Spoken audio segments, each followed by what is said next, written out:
Teman-teman yang sedang bekerja jadi pegawai, berbisnis, punya pendapatan. Pendapatan itu Anda berikan kepada istri seperti biasanya kita di akhir bulan berikan nafkah.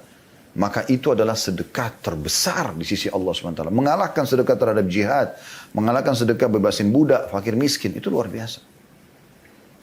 Begitu juga dengan seorang istri. Kata Nabi SAW, tidak ada seorang wanita yang menjaga 5 waktu sholat, berpuasa Ramadan, dan melayani dengan baik suaminya, kecuali pada saat dia meninggal, dia akan diberikan pilihan untuk masuk dari 8 pintu surga yang mana dia mau.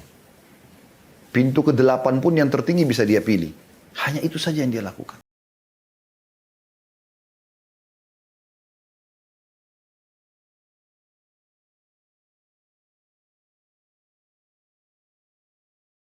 Assalamualaikum warahmatullahi wabarakatuh.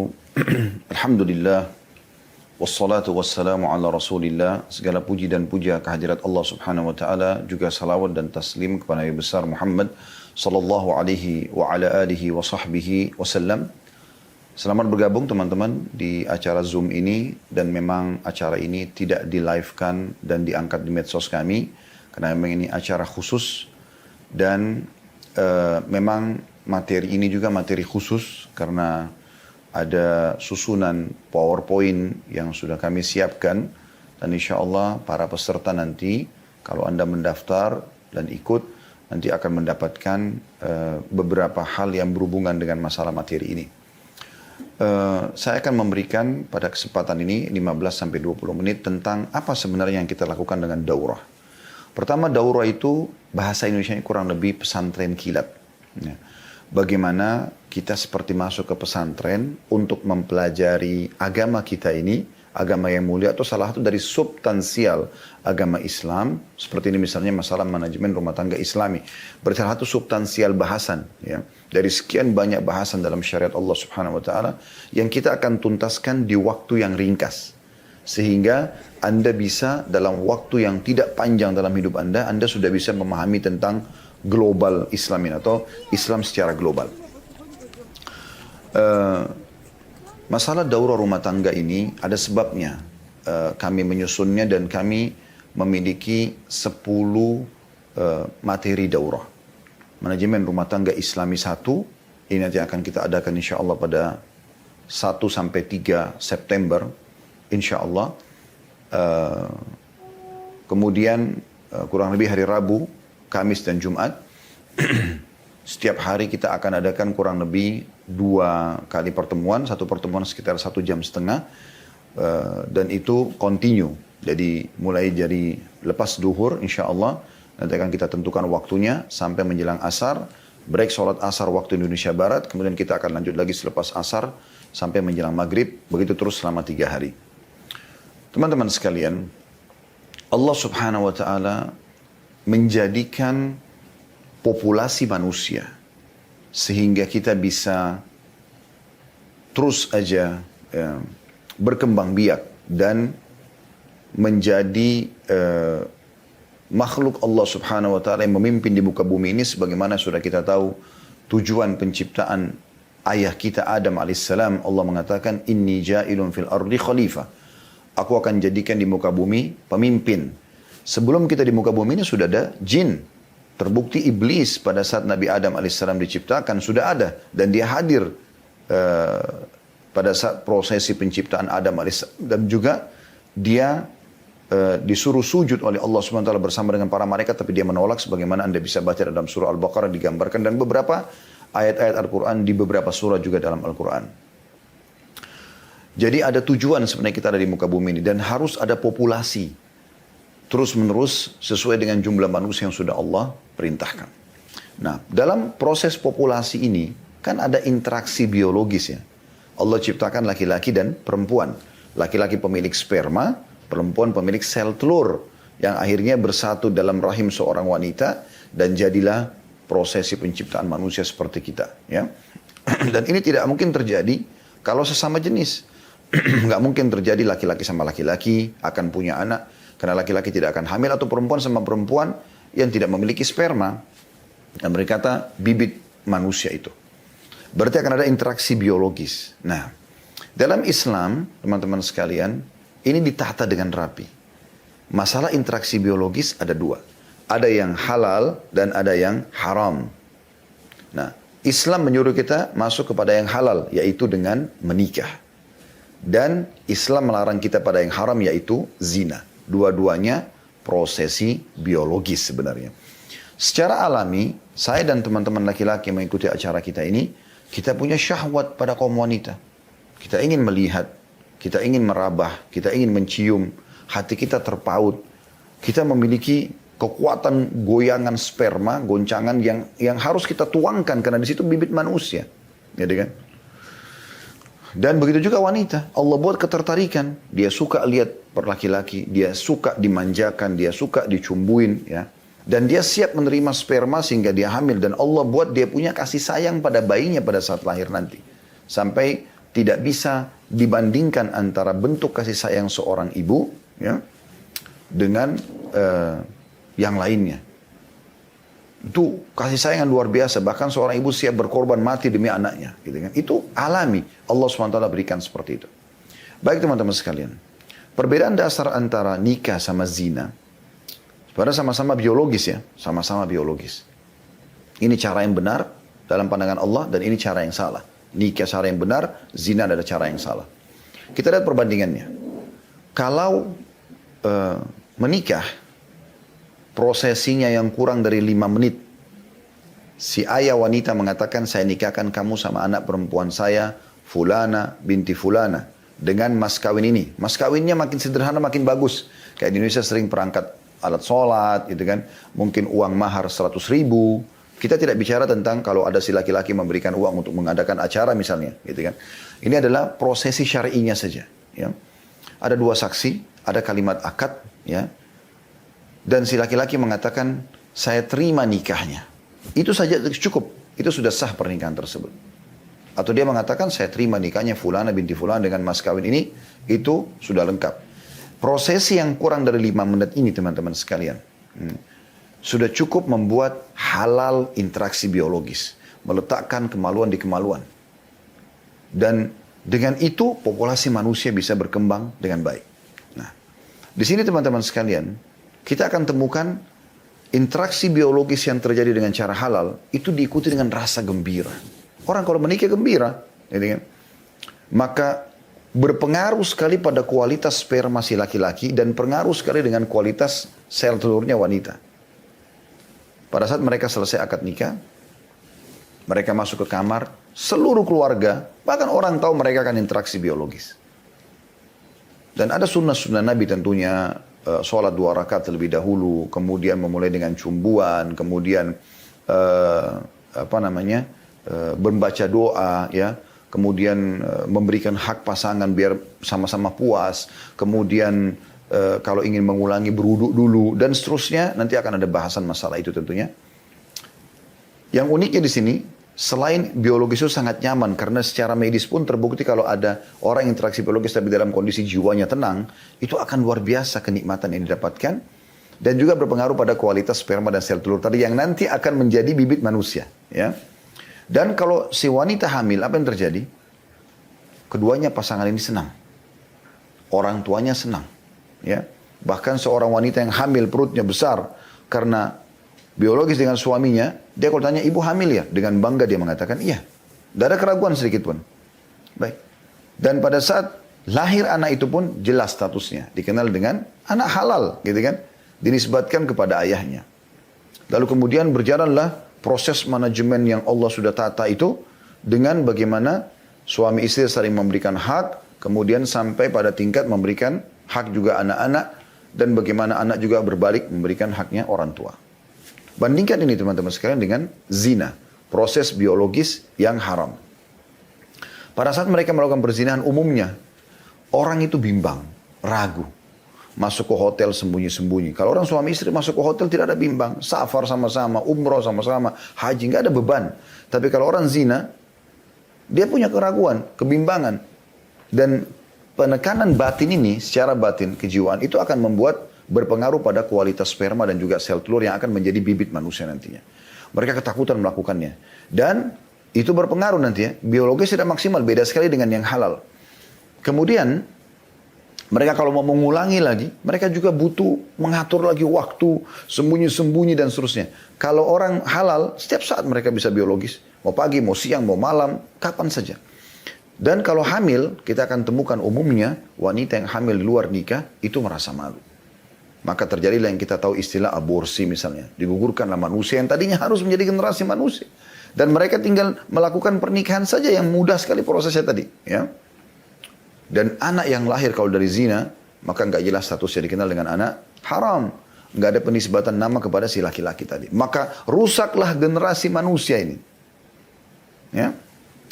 Oleh karena itu, bahasan tentang masalah kenapa pentingnya membahas masalah manajemen rumah tangga ini, dan kita jelaskan Islami, karena memang ada juga orang-orang non-muslim yang pakai manajemen rumah tangga mereka. Mereka juga melakukan proses pernikahan, tapi tidak seperti cara Islam. Makanya kita mengatakan Islami ya. Nah, di sini teman-teman sekalian, itu satu sisi untuk memahami kenapa harus ada bahasan tentang manajemen rumah tangga. Kemudian, saya melihat rumah tangga ini teman-teman, adalah jalan tol menuju ke surga. Jalan tol. Seorang suami sibuk aja membiayai istrinya, membiayai anaknya, mendidik mereka, melindungi mereka. Kemudian dia itu haknya, tinggal dia jaga hubungan kekerabatan, dia juga jaga hubungan sama Allah, dia meninggal, dia masuk surga. Tapi terbesar pahala yang dia bisa dapatkan dari istrinya, dari anaknya. Kata Nabi SAW, dinar yang kau infakkan untuk jihad, dinar yang kau berikan untuk fakir miskin, dinar yang kau berikan untuk pembebasan budak, dan dinar yang engkau berikan kepada istri dan anakmu jauh lebih besar pahalanya. Jadi kita kalau sibuk kerja nih, teman-teman yang sedang bekerja di pegawai, berbisnis, punya pendapatan. Pendapatan itu Anda berikan kepada istri seperti biasanya kita di akhir bulan berikan nafkah. Maka itu adalah sedekah terbesar di sisi Allah SWT. Mengalahkan sedekah terhadap jihad, mengalahkan sedekah bebasin budak, fakir miskin, itu luar biasa. Begitu juga dengan seorang istri. Kata Nabi SAW, istri manapun, wanita manapun yang menjaga 5 waktu sholatnya. Nggak disebutin sholat sunnah. Berpuasa Ramadannya, nggak disebutin puasa sunnah. Dan melayani suaminya dengan baik. Sudah, suami aja dia fokus. Makanannya, minumannya, pakaiannya, biologisnya, hilangin capeknya, hibur dia, didik anaknya, jaga rumahnya, itu aja. Tidak ada seorang wanita yang menjaga 5 waktu sholat, berpuasa Ramadan dan melayani dengan baik suaminya, kecuali pada saat dia meninggal, dia akan diberikan pilihan untuk masuk dari 8 pintu surga yang mana dia mau. Pintu ke-8 pun yang tertinggi bisa dia pilih. Hanya itu saja yang dia lakukan. Begitu mudahnya tol menuju ke surga. Belum lagi kedua suami istri ini kalau partner yang baik membentuk, mengkader anak-anaknya menjadi generasi umat, hafid Quran, ahli ibadah, akan menjadi ulama besar. Kan luar biasa gitu. Jadi rumah tangga suami istri itu kalau sudah bergabung jadi seperti pabrik-pabrik manusia gitu kan. Nah ini harus benar. Dan tidak ada cara yang benar kecuali dengan cara Islam. Begitu juga bagaimana anak-anak nanti mengejar pahala dari orang tuanya. Jadi kan seperti itu. Nah, teman-teman sekalian, saya di sini bukan menjelaskan tentang atau bukan kita sudah masuk materi daurahnya. Tetapi yang kita titik beratkan adalah saya ingin memberikan intermezzonya dan memberikan gambaran apa sih nanti isi daurah itu. Nah, dari gambaran tadi apa yang saya sampaikan teman-teman sekalian, ini kurang lebih bahasan manajemen rumah tangga Islami 1. Anda bisa lihat ya di layar insya Allah. Dan kita memiliki bahasan manajemen Islami sampai 10. Ya. Jadi pertemuan kita nanti 3 hari itu adalah manajemen rumah tangga Islami 1. Kemudian nanti akan ada lanjutannya manajemen rumah tangga Islami 2 sampai manajemen rumah tangga Islami 10. Tapi kita akan fokus ke manajemen rumah tangga Islami dan kita berharap ini seperti anak tangga yang saling terkait satu sama yang lain, di mana kalau Anda ikutin pelatihan ini atau daurah ini, Anda ikutin dari 1, 2, 3, 4, 5, 6 sampai 10, dan insya Allah kita berharap nanti di poin atau di manajemen rumah tangga Islami 10 Anda sudah bisa insya Allah bi'idnillahi ta'ala membangun rumah tangga secara Islami. Di sini ada beberapa poin yang akan menjadi bahasan kita insya Allah di 3 hari itu. Masalah renungan tentang apa tadi sedikit yang saya kasih gambaran. Bagaimana seseorang itu merenungi baik-baik pada saat dia berumah tangga, apa yang harus dia lakukan. Ya. Dan itu ada bahasan sendiri yang akan Anda temukan nanti ini insya Allah di materinya. Kemudian ada definisi pernikahan. Dan ini penting sekali. Anda kalau temukan buku-buku ilmiah, Anda akan temukan ada definisi. Bahkan rumah saja disebutkan definisi rumah itu apa. Ya. Umumnya di buku-buku ilmiah seperti itu. Kenapa? Karena definisi ini akan membuat sebuah frame, di mana frame ini, teman-teman sekalian, akan membuat kita tahu alur kemana kita akan pergi. Kita masuk ke frame itu, kita akan tahu alurnya, dan kita tidak perlu keluar dari situ. Ya, kita temukan kalau dalam buku-buku fikih, sholat ada definisinya, puasa ada definisinya, zakat ada definisinya, supaya orang tahu, oh ternyata ini loh bahasannya, dan tidak usah keluar kemana-mana. Nah, definisi pernikahan penting sekali teman-teman sekalian. Ini akan kita jelaskan nanti ya tentang definisi yang penting untuk difahami, bagaimana Islam menggambarkan definisi itu penyatuan antara dua lawan jenis, antara anak Adam dalam ikatan ritual ya, kemudian yang menghalalkan hubungan biologis di antara keduanya, dan menyatukan juga antara dua keluarga, dua suku, bahkan dua negara. Akan kita rincikan insya Allah panjang lebar isi definisi itu, supaya nanti Anda akan terbentuk menjadi seorang figur yang tahu nih pernikahan ini apa sebenarnya. Bukan hanya sekedar ya anjuran orang tua, bukan karena faktor umur, bukan karena ekonomi. Pokoknya saya melakukannya karena ada tujuan, dan kita pindah ke poin ketiga nanti akan tujuannya. Di antara tujuannya adalah ibadah kepada Allah Subhanahu wa taala. Ibadah kepada Allah Subhanahu wa taala. Kalau orang niat menikah karena disuruh oleh orang tua, karena hanya suka, karena hanya faktor umur, ekonomi, ya, keadaan, situasi, maka ini semua teman-teman harus diubah. Dan materi ini walaupun sangat dasar juga dibutuhkan bagi orang yang sudah berumah tangga, ya. Saya berapa kali duduk dengan orang-orang yang sudah berumur, teman-teman sekalian, sudah berumur. Mereka sudah menikah lama, bahkan ada yang sudah punya cucu.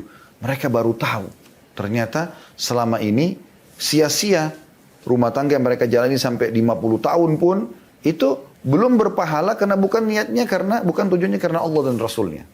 Ya, mirip dengan orang masuk sholat, tujuannya hanya karena diajak oleh teman, disuruh oleh orang tua, meramaikan masjid. Beda, nggak ada pahalanya dengan orang yang masuk ke masjid karena disuruh oleh Allah atau diperintahkan oleh Allah dan Rasulnya. Nah, ini kita akan bahas panjang lebar beberapa tujuan pernikahan tersebut. Di antaranya juga memiliki keturunan, ya. Kemudian juga ada motivasi ulama masalah nikah. Nanti akan kita sebutkan beberapa perkataan-perkataan para sahabat ridwanullah alaihim tentang pernikahan, ya. Di mana di antara mereka ada yang mengatakan kalau seandainya tersisa 10 hari saja, ya, dari umur saya sudah tahu saya akan meninggal setelah 10 hari, maka saya tidak akan lalui kecuali bersama dengan seorang istri yang bisa mengejar pahala dari istri tersebut. Kemudian setelah itu stepnya, ya, setelah definisi pernikahan, ada tujuan pernikahan, ada motivasi ulama masalah nikah, kemudian kita masuk ke konsep yang penting, yaitu konsep ta'aruf islami. Bagaimana caranya menjadi suami istri tanpa pacaran? Karena di negara kita ini dianggap harus pacaran dulu, kalau enggak akan kenal. Di situ kami akan kuat nanti, ya, memberikan gambaran kepada Anda bagaimana Anda bisa mengenal pasangan tersebut dalam hitungan menit, bahkan akan hitungan jam, hitungan hari yang sedikit, Anda sudah bisa mengenal pasangan dan Anda sudah bisa menjadi suami istri. Bagaimana para sahabat ridwanullah alaihim, mereka lihat hari ini calon pasangannya, mereka mencari tahu informasi tentang hari itu, malamnya mereka sudah menjadi suami istri. Itu yang kita bicara tentang masalah konsep ta'aruf islami. Kemudian setelah itu, sudah mulai kenal, sudah mulai tahu, kita langsung pindah ke tata cara pernikahan islami. Bagaimana sih sebenarnya tata cara pernikahan islami supaya betul-betul tidak ada pelanggaran agama. Karena banyak di antara kaum muslimin, teman-teman sekalian, mereka lakukan ibadah pernikahan tapi diikuti dengan kemaksiatan. Ya, didatangkan penyanyi-penyanyi yang terbuka auratnya, bercampur baur antara laki-laki dan perempuan, dan seterusnya. Bahkan ada yang menikah tanpa wali, ya, yang membatalkan pernikahan tersebut. Kemudian kita akan masuk setelah itu, setelah pernikahan islami, kita akan masuk kepada kewajiban serta hak masing-masing dari suami istri. Nah, ini stepnya, ya. Nanti kita akan tahu, oh ternyata saya sebagai suami, ini adalah kewajiban saya. Anda nanti kalau ikut daurah ini, Anda akan tahu, oh ternyata ini kewajiban saya. Begitu nikah, sampaikan kepada istri. Saya begitu pada saat menikah, saya mengatakan pada istri saya, ini ya, hak kamu secara syar'i ini. 1, 2, 3, 4, 5, ingatkan saya dan tuntut saya ini. Tapi dengan cara yang baik dan santun. Ini loh ya, kewajiban kamu yang merupakan, itu kan kalau kewajiban saya berarti hak kamu. Kemudian kita balik. kewajiban apa namanya? Kewajiban saya yang hak kamu, kalau kita balik sekarang kewajiban merupakan hak saya. Lalu kita jelaskan ini loh, kewajiban kamu itu 1, 2, 3, 4, 5 terhadap suami, ini hak saya. Maka keluar daripada hak ini dan kewajiban hak ini, kita tidak tuntut pasangan kita. Kecuali hanya sekedar tambahan, keridhaan dia. Maka ini nanti akan mempermudah teman-teman sekalian pekerjaan. Seperti Anda jadi pegawai di kantor, Anda tanya HRD-nya atau Anda tanya siapa yang bertanggung jawab di kantor, apa tugas saya? Oh tugasmu 1, 2, 3, 4, 5, 6, 7, 8 sudah sampai 10 nih. Oke. Itu dikerjakan. Itu berarti sudah dapat semuanya. Dapat gaji, dapat fasilitas kantor, udah. Berarti kalau lebih dari 10 ini tambahan. Anda seperti lembur, ya. Seperti itu kurang lebih. Perusahaan juga tidak menuntut lebih, ya. Kecuali akan ada imbalan tambahan, kan seperti itu. Kemudian setelah itu, karena sudah tahu hak dan kewajiban, kita akan masuk tentang masalah seksual dalam Islam, ya. Ini akan kita singgung walaupun di manajemen rumah tangga Islami 1 ini kita masih menyinggung secara global. Akan ada nanti di manajemen rumah tangga Islami sekian ya.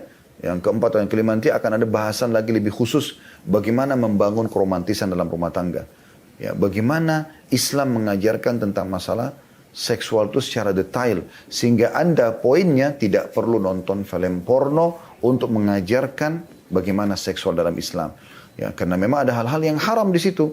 Kalau Anda nonton film porno, Anda mendukung perzinahan, Anda melihat aurat orang lain, Anda merusak fitrah biologis Anda. Ya, kalau orang lihat itu, maka yang dia bayangkan nanti pada saat interaksi berikut sama pasangannya adalah yang ada di film tersebut. Dan bagaimana bisa seorang laki-laki dan istrinya atau seorang istri sama suaminya duduk nonton bersama, si laki-laki melihat perempuan lebih cantik, lebih putih, lebih bagus badannya daripada istrinya, dan akhirnya dia menikmati itu. Begitu juga istrinya melihat postur tubuh wajah yang lebih kekar, lebih tampan dari suaminya. Akhirnya setelah itu mereka biologis. Dari mana kesehatannya ini? Karena masing-masing akan membayangkan apa yang di film. Jadi pasangannya hanya menjadi seperti boneka. Nah ini akan kita titik beratkan nanti tentang masalah itu insya Allah. Dan yang terakhir adalah bagaimana setelah mereka tahu hak dan kewajiban masing-masing, mereka tahu seksual dalam Islam dipandu seperti apa, kita akan tutup nanti dengan bagaimana membangun rumah tangga Islami. Maksudnya bagaimana kita menata rumah itu secara Islami. Ya. Ini juga termasuk tatahannya. Jadi Anda tidak perlu ikut orang-orang non-Muslim, ya. Mereka punya tata cara menata rumah. Tidak boleh ada cahaya begini, tidak boleh ada begini, tidak boleh ada begitu. Ini semua ada gambaran dalam Islam. Ini karena teman-teman sekalian, gambaran tentang masalah apa isi daurah nanti dan seberapa penting Anda ikut dalam daurah ini. Ya. Dan ini memang kami buat materi khusus, ya, karena ada juga beberapa hal yang berhubungan dengan yang kami harus persiapkan, maka memang ini khusus materi Zoom berbayar, ya. Dan insya Allah bukan sebuah biaya yang berat, ya, karena mudah-mudahan semuanya bisa menjangkaunya. Dengan 300.000 rupiah, Anda insya Allah sudah bisa menyelesaikan manajemen rumah tangga Islami 1, dan kita insya Allah akan memiliki materi sampai manajemen rumah tangga Islami 10. Manajemen sebagai penutup saya jelaskan juga manajemen rumah tangga Islami 2 nanti, kita akan pindah ke step selanjutnya, yaitu hak anak, ya. Kemudian dari akikah, memberi nama yang baik dan seterusnya. Kemudian ada juga hak orang tua, ada hak kekerabatan. Ya, ini semua akan kita bahas panjang lebar di manajemen rumah tangga Islami 2. Kemudian kita akan masuk nanti di manajemen rumah tangga Islami 3 sampai 10. Judulnya 30 kiat mempertahankan rumah tangga. Bagaimana agar jangan sampai hadis Nabi SAW, ya, yang menyebutkan atau membongkar kedok iblis. Yang kata Nabi SAW, iblis punya singgasana di lautan. Dan setiap hari anak cucunya atau para pengawalnya membuat laporan. Saya baru membuat orang membunuh, saya baru membuat orang mabuk. Oleh iblis dianggap biasa. Oleh iblis dianggap biasa. Sampai ada yang mengatakan saya baru menceraikan suami istri. Iblis, ya, yang merupakan musuh terbesar anak Adam dan orang-orang beriman yang selalu mengajak mereka untuk ke neraka, langsung tersenyum lebar dan mengatakan, kaulah jagoannya, kaulah orangnya. Berarti ada sebuah program dan misi besar dari iblis dan syaitan untuk menceraikan suami istri. Ini sebuah hal yang harus diperhatikan baik-baik. Maka banyak yang terjadi misalnya dengan sihir dan yang lainnya. Maka ini kita akan buat, ya, kurang lebih 8 manajemen rumah tangga Islami. Di setiap pertemuan kita akan bahas kurang lebih 4 atau sampai 5 kiat mempertahankan rumah tangga itu satu demi satu. Sehingga Anda nanti insya Allah diharapkan sampai manajemen rumah tangga Islami 10 dan kami akan siapkan Anda sertifikat kalau Anda sudah mengikuti manajemen ini insya Allah atau daurah ini dan Anda biidnillahi ta'ala kita berharap Anda seperti sudah menyelesaikan satu kurikulum materi yang sangat penting dalam masalah kehidupan kita ini. Allahu a'lam. Dan ini insya Allah yang saya bisa sampaikan. Semoga bermanfaat. Kita tutup sampai sini dulu. Subhanakallahumma bihamdika. Asyhadu an la ilaha illa anta astaghfiruka wa atubu ilaik. Wassalamualaikum warahmatullahi wabarakatuh.